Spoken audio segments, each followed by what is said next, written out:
Hola, chavales. Muy buenos días a todos. Today we are going to talk about two very important Spanish prepositions, por and para.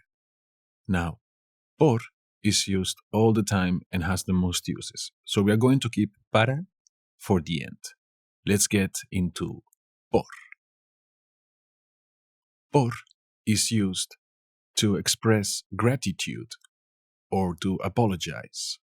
For example, thank you for the help. Gracias por la ayuda. Gracias por ayudarme. For an apology, I'm sorry to disturb you. Me disculpo por molestarte. Next use of por is when you want to express how fast something goes, the velocity, or how frequent something happens, a frequency. For example, I go to the library 5 times per week. Yo voy a la biblioteca 5 veces por semana. I go to the restaurant 2 times a month. Voy al restaurante 2 veces por mes. And for velocity, the car was going at 50 kilometers per hour. El coche iba a 50 kilómetros por hora. So we have gratitude, apology, multiplication, division, velocity, and frequency.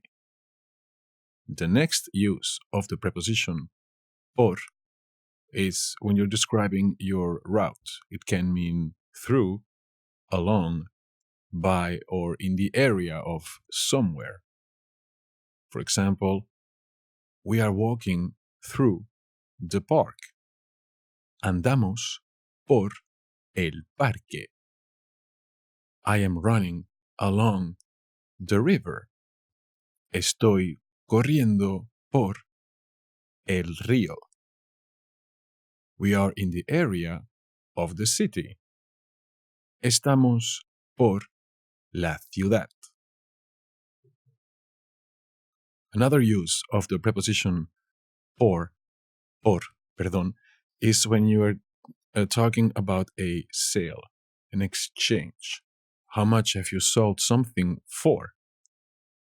He sold me a Super Nintendo for 50 euros.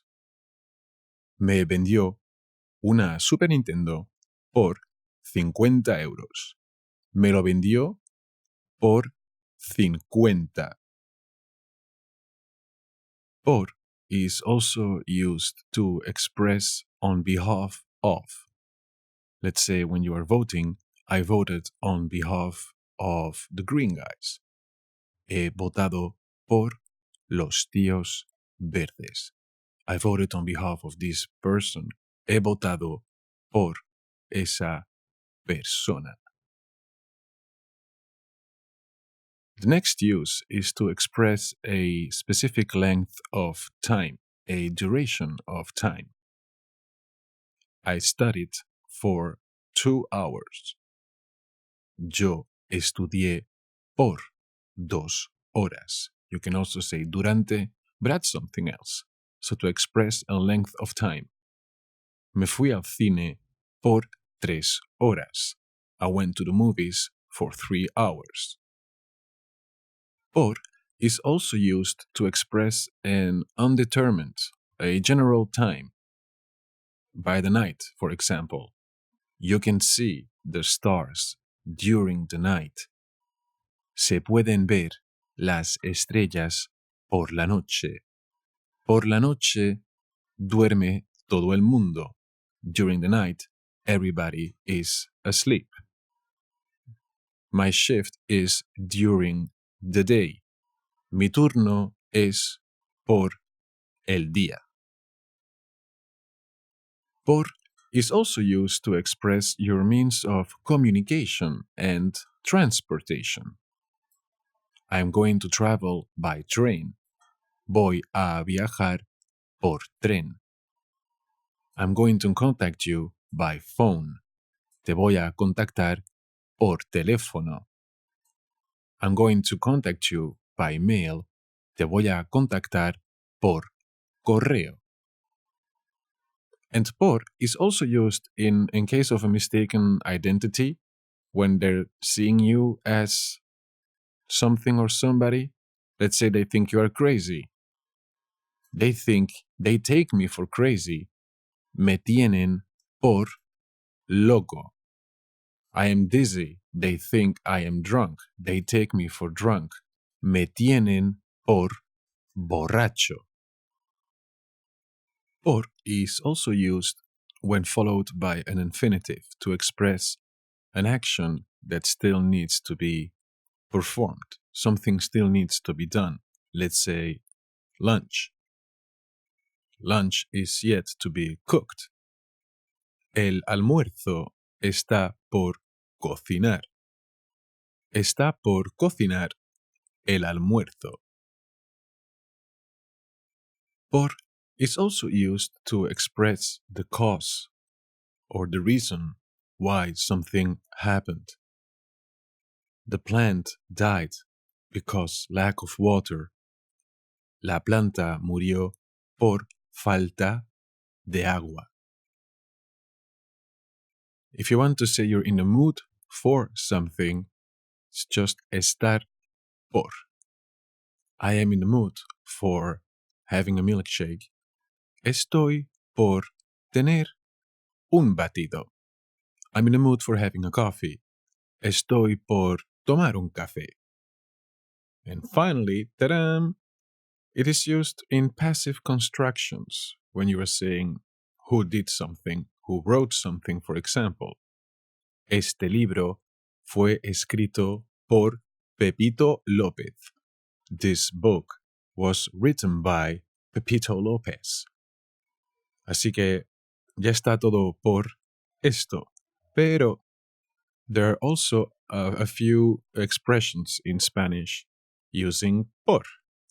Por ejemplo, for example. In advance. Por adelantado. I want my money in advance. Quiero mi dinero por adelantado. For now, por ahora. Por ahora, todo va bien. For now, everything is going good. Around there, that way. Por allí. The fox ran around there, that way. El zorro se fue corriendo por allí. For the love of God. Por amor de Dios, ¿qué estás haciendo? Por amor de Dios. Around here, this way, por aquí. Come over here. Let's go around here. Vamos por aquí. By chance, por casualidad. Por casualidad. Me encontré al Pepito este por la calle. Percent, por ciento. In 2 words. Por ciento. Certainly, por cierto. Cierto, certain. Certainly, por cierto. It also means by the way. Por cierto, Completely, por completo. Este vídeo estará pronto por completo listo, ¿no? Ay, que no me queda aliento, Dios. Uf. Inside. Por dentro. Unfortunately, por desgracia. And for example, por ejemplo. Therefore, por eso. Please, por favor. Por favor, chavales, déjenme un like en este vídeo. Finally, por fin. For the end. Por fin. Generally, por lo general. Apparently, por lo visto. Por lo visto. By means of. Por medio de. At least. Por lo menos. I want at least 4 tomatoes. Quiero, por favor, por lo menos 4 tomates. Consequently, por lo tanto, tendré una buena ensalada. As for me, por mi parte, estos son unos buenos tomates. Nowhere. Por ningún lado. Literally, by no side. Nowhere, man. Por ningún lado he visto un pollo. I have not seen a chicken anywhere. There's nowhere a chicken to be seen. No hay un pollo por ningún lado. On the other hand, por otra parte, había un perro. On the other hand, there was a dog. Por otra parte, by the other side. Ajá. Word for word. Palabra por palabra.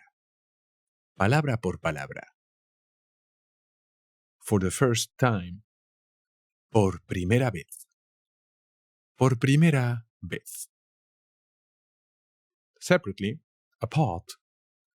Por separado.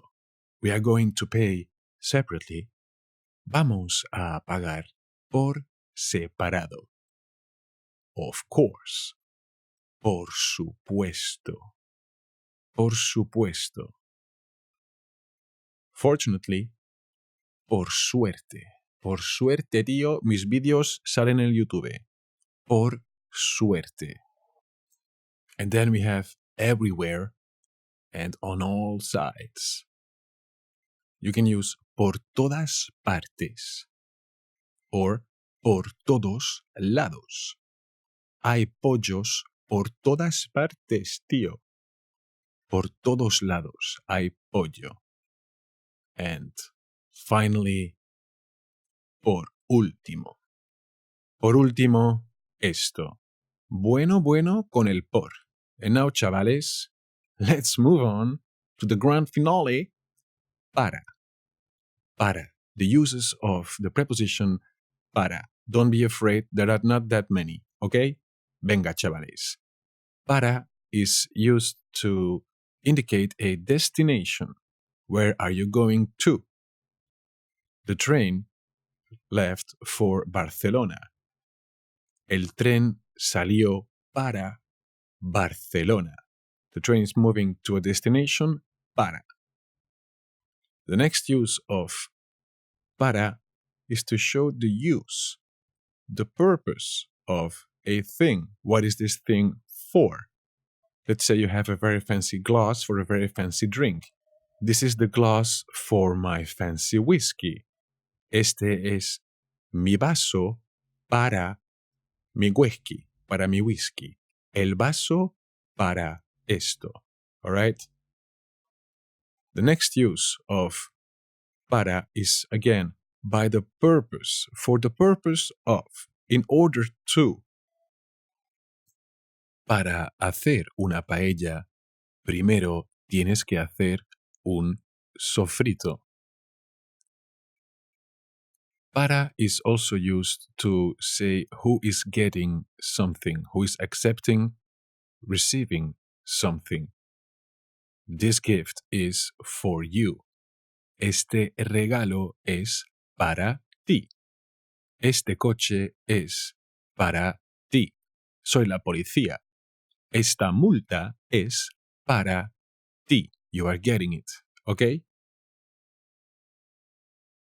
Para is to use a deadline, to say a very specific time by when something needs to be done, okay? That's why it's called a deadline. I need my pants by Friday. Necesito mis pantalones para el viernes. And para is also used to express a contrast from something that is expected. You know, if you have a little child and he's already very gifted, you would say, for a little kid, he reads very good. Para un niño, lee muy bien. For a dumb person, he seems intelligent. Para un tonto, parece inteligente. So to express a contrast. And finally, estar para as opposed to estar por. Estar por was I want to have a coffee. Estoy por tomar un café. I am in a mood of. Estar para is used to express an action that will soon be completed. Let's say your girlfriend is about to have a baby. The girl is about to give birth. It will be soon completed. La chica está para dar a luz. Está para dar a luz. So on resume, para is used to indicate a destination, para Barcelona, to indicate the purpose of a thing, para el whisky.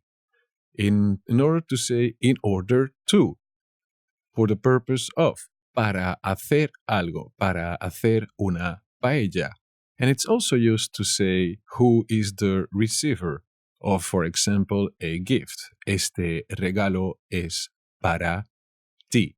Then it's also used to express a deadline, a specific time when something needs to be finished.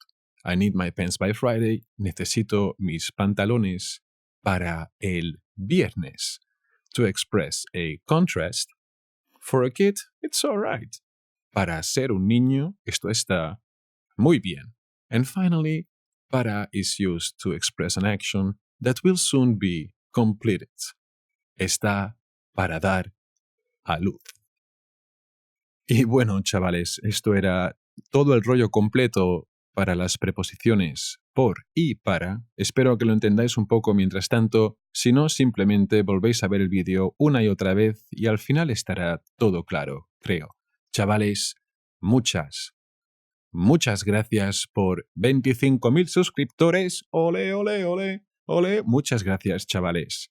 Hasta luego y que vaya todo muy bien. Hasta muy pronto y adiós.